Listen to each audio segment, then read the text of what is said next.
श्रमिक भाई बहन भूखे प्यासे दिल्ली के संसद भवन पर पहुंचने का काम किए। आपने जो त्याग तपस्या किया, आपने जो लड़ाई लड़ी, उसके फलस्वरूप जब 2014 में हमारे नरेंद्र मोदी जी की सरकार आई, क्योंकि जब हम आंदोलन करते थे, आज देश में जो मंत्री हैं जिनके हाथों में ताकत है आपके भविष्य को सुरक्षित करने के लिए, आपके अभी बता रहे थे हमारे राजखोवा जी कि जब हमारी आंदोलन चल रही थी, जब हम धरना प्रदर्शन कर रहे थे, तो हमारे मंच पर आकर के साहेब सिंह वर्मा बैठने काम करते थे, राजनाथ सिंह बैठने का काम करते थे, लाल कृष्ण आडवाणी बैठने के काम करते थे। जब सरकार बनी और मैंने उनको याद दिलाया, हमारे राष्ट्रीय महामंत्री जी ने जब प्रतिनिधि मंडल लेके भारत सरकार के रेल मंत्रालय में बैठक किए और उन्होंने बताया कि अब वो समय आ गया है कि रेलवे माल गोदाम के श्रमिकों के खून पसीने को उसके हक अधिकार देने का समय आया है। पूरे भारत के रेलवे माल गोदाम के श्रमिकों ने अपना एक एक मत देकर करके अपने आंखों में सपना सजा करके आपकी सरकार बनाने का जो काम किए हैं, आपका परम कर्तव्य है कि रेलवे माल गोदाम के श्रमिकों के सपनों को साकार करने के लिए आप हमें साथ दीजिए। मैं धन्यवाद करना चाहता हूं भारत सरकार के सांसद हमारे गार्जियन श्री जगदम्बिका पाल जी का। मैं धन्यवाद करना चाहता हूं हमारी मां समान सांसद अन्नपूर्णा देवी जी का। मैं धन्यवाद करना चाहता हूं हमारे पूर्व श्रम मंत्री संतोष गंगवार जी का, जिन्होंने आपका जो 28 अक्टूबर 2003 में जो हमारी मांग थी कि श्रम कानूनों में संशोधन हो, और वो जब 4 लेबर कोड में जब संशोधन हो रहा था, हमारे राष्ट्रीय महामंत्री जी हम सभी लोग मिलकर के भारत सरकार के श्रम मंत्री रेल मंत्री के साथ लगातार बैठक कर करके और वो श्रम कानूनों में आपके लिए जगह सुनिश्चित करने का काम हो। जब भारत के संसद में यह बिल पेश किया जा रहा था, उस समय आप सभी लोग ने अपने टेलीविजन में अपने मोबाइल में देखने का काम किए होंगे। उन्होंने कहा था कि आज जो यह बिल देश के श्रमिकों के भविष्य को सुरक्षित करने के लिए पेश हो रहा है, यह सपना साहेब सिंह वर्मा और अटल बिहारी वाजपेयी का। वो अटल बिहारी वाजपेयी और साहेब सिंह वर्मा जी को जो सपना दिखाने का अगर किसी ने काम किए, तो आपके राष्ट्रीय महामंत्री अरुण कुमार पासवान जी ने दिखाने का काम किया। जब यह बिल पेश हुआ, पहला कोड जब पेश हुआ, उसके बाद कोरोना का संकट हम सभी लोगों के सामने आ गया। जब इस देश में लोग अपने घर के बाहर निकलने से डरते थे, उस समय देश के कोने कोने में खाद्यान्न सामग्री और भोजन का व्यवस्था अगर किसी ने करने का काम किया, अपने और अपनी जान की परवाह किए बिना, जो दिन रात प्रधानमंत्री की बातों को सार्थक कर किसी ने काम किया, तो हमारा रेलवे माल गोदाम के श्रमिक, जिन्होंने कहीं 500 की संख्या में, कहीं 1000 की संख्या में आपने देश के सभी नागरिकों को भूखे मरने से आपने बचाने का काम किया। जब 23 मार्च 2021 को दूसरी आपकी सबसे महत्वपूर्ण त्रिपक्षीय बैठक भारत के श्रम मंत्रालय में श्रम मंत्री जी की अध्यक्षता में रेल मंत्रालय के समक्ष हो रही थी, तो मैंने कैबिनेट की बैठक में यह बात रखी थी कि महोदय, कहा जाता है कि हमारे भाग्य की जो लकीर होती है,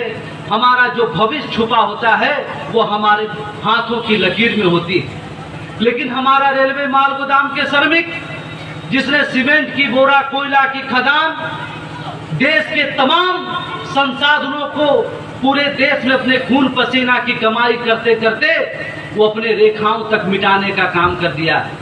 आज यह 23 मार्च इतिहास के स्वर्णिम अक्षर में लिखा जाएगा। और मैंने उस बैठक में आपके लिए मांग किया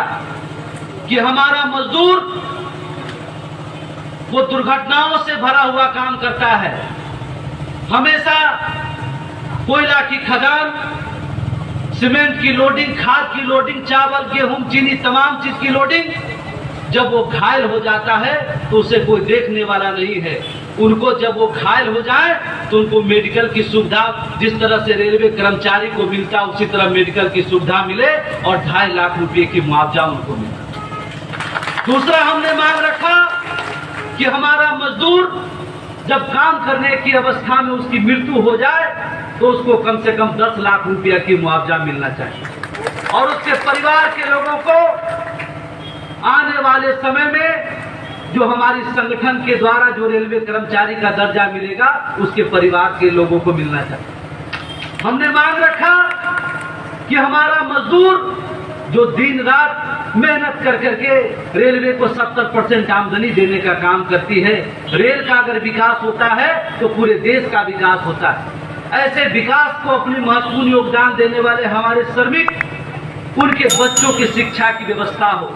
जिस तरह से केंद्रीय कर्मचारी के बच्चों के लिए सेंट्रल स्कूल और तमाम शिक्षण संसाधन में आरक्षण है, उसी तरह से हमारे रेलवे माल गोदाम के श्रमिकों के बच्चों की शिक्षा की व्यवस्था हो ताकि वो भी कल के डॉक्टर इंजीनियर बन के इस देश में नाम रोशन करने का काम करें। मैंने मांग रखा कि हमारे मजदूर को एक तरफ हमारा जो मजदूर काम करता है, हमारा भाई जो FCI के कर्मचारी वो भी ट्रक से माल खाली कर करके FCI के गोडाउन में रखने का काम करता है। उसके मजदूर हमारे भाई, उसके भाई को लगभग 1.5 लाख तक के वेतन मिलने का काम होता है और हमारा रेलवे माल गोदाम के श्रमिक जो दिन दोपहरिया रात चिलचिलाती धूप हो, कड़कड़ाती ठंड हो या मूसलाधार बारिश हो, जिसमें अपना जीवन निछावर करने का काम करता है और उसको 50 किलो वजन उठाने का कहीं 1.5 रुपया कहीं 2 रुपया इस तरह की मजदूरी मिलती है। ये असमानता नहीं होनी चाहिए और समान काम समान वेतन के अधिकार के तहत जिस तरह FCI के कर्मचारी को, पार्सल पोर्टर के कर्मचारी को एवं तमाम अन्य कर्मचारी को जो सुविधा है, जो वेतनमान सुनिश्चित किया गया है, हमारे रेलवे माल गोदाम के श्रमिकों को भी उसको मिलना चाहिए। हमने जब ये सभी लगभग 14 मांग आपके लिए उस कैबिनेट की बैठक में रखी, मैं धन्यवाद करना चाहता हूं, अभिनंदन करना चाहता हूं भारत सरकार के श्रम मंत्रालय का। आपके 14 मांगों में से 14 मांग को स्वीकृति देने का काम किया।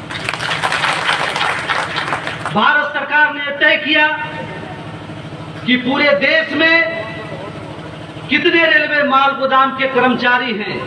कितने हैबर गांव में काम करते हैं, कितने लंका में काम करते हैं, कितने डिगारू में काम करते हैं,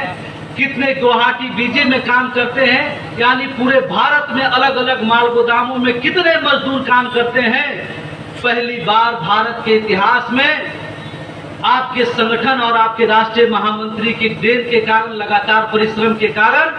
भारत सरकार ने आपके संगठन को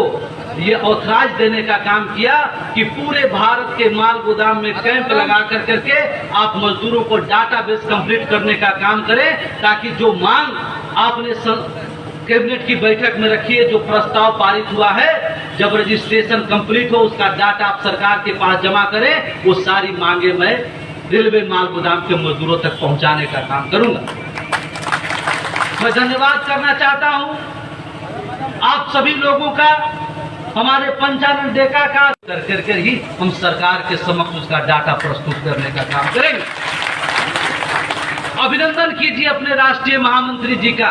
जिन्होंने इतना बड़ा ऑपरेशन होने के बाद भी वो लगातार पूरे देश में आपके लिए, हमारे लिए, अपने शरीर को कष्ट दे करके भी आप हमारे भविष्य को बनाने के लिए, आपके भविष्य की चिंता करने के लिए वो राष्ट्रव्यापी दौरा पर निकले हैं, ताकि हमारा एक एक मजदूर, किसी के साथ कोई नाइंसाफी नहीं हो, कोई छूटे नहीं, किसी भी प्रकार का उसका दस्तावेज में कोई कमी नहीं हो। इसीलिए आपके बीच में हमारे राष्ट्रीय महामंत्री जी आए। मैं चाहता हूं कि आप सभी लोग खड़े होकर उनका अभिनंदन कीजिए, धन्यवाद कीजिए कि इस अवस्था में भी वो आपके बीच में उपस्थित हुए। राष्ट्रीय महामंत्री जिंदाबाद, राष्ट्रीय महामंत्री जिंदाबाद। अब बैठ जाइए आप। धन्यवाद। हमारे राष्ट्रीय महामंत्री जी का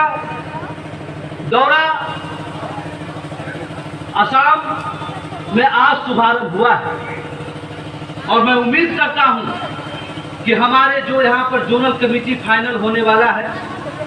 मैं अपने राष्ट्रीय महामंत्री से निवेदन करना चाहूँगा कि जो हमारे पुराने साथी हैं, जो अभी नए हमारे नौजवान हैं, जो सही सत्य निष्ठा ईमानदारी से संगठन के लिए काम करने की जज्बा रखते हैं, ऐसे लोगों को कमेटी में चयन किया जाए, उनको अवसर दिया जाए ताकि हमारा संगठन और बेहतर दिशा में काम करने का काम हो। मैं आप लोगों से भी अनुरोध करता हूं, संगठन बहुत जल्द आवेदन जारी करेगा। हम चाहेंगे कि हमारे जितने शिक्षित हमारे सभी जो भाई हैं, इतना बड़ा जो काम पूरे देश का है, उसमें आपकी भी महत्वपूर्ण भूमिका हो। आप आगे बढ़ के संगठन को साथ देने का काम करें। हम लोगों ने सोचा है कि हम लोग नवंबर तक में पूरे देश के माल गोदाम के श्रमिकों को डाटाबेस कंप्लीट करके भारत सरकार तक पहुंचाने का काम करें, ताकि आपको सारी मांगे आपको प्राप्त हो सके। लेकिन ये तब होगा जब आप सभी लोग एकजुट होकर सहयोग करने का काम करें। जो आदेश हमारे राष्ट्रीय महामंत्री जी का होगा, उसको पालन करने का काम करेंगे, तभी हम लोग जल्द से जल्द उस मंजिल तक प्राप्त करेंगे। सरकार ने तो हमने जो मांग रखी उस सभी मांगों पर सहमति जाहिर की, उन्होंने सभी मांगों को मांगा। अब हमारी और आपकी बारी है कि अपने श्रमिकों का सभी डाटाबेस कंप्लीट करके हम सरकार तक पहुंचाने का काम। राष्ट्रीय महामंत्री जी बताएंगे, महामंत्री जी का 1-2 स्टेट का और भी है, वो भी मुझे लगता है कि 10 इस महीने के लास्ट तक में दौरा संपन्न हो जाएगा और अगले महीने में जब हमारा सारा रिकॉर्ड कंप्लीट हो जाएगा तो हम लोग एक बहुत बड़ा विशाल महासम्मेलन करने का काम करेंगे और उस महासम्मेलन में आपके बीच में भारत सरकार को लाने का काम करेंगे और उनके मुखारबिंद से ही आपके बीच में घोषणा होने का काम होगा। इसलिए पूरी ताकत के साथ, पूरे जुनून के साथ आगे बढ़ के जो हमारा काम बचा हुआ है उसको कंप्लीट करने का काम करें। और मुझे पूरा भरोसा है कि हमारा आसाम प्रदेश क्रांतिकारियों का प्रदेश है, हमेशा आगे बढ़ के संगठन के साथ खड़ा होने का काम किया है। जब संघर्ष के दिन में ट्रेन में लटक करके दिल्ली तक पहुंचने का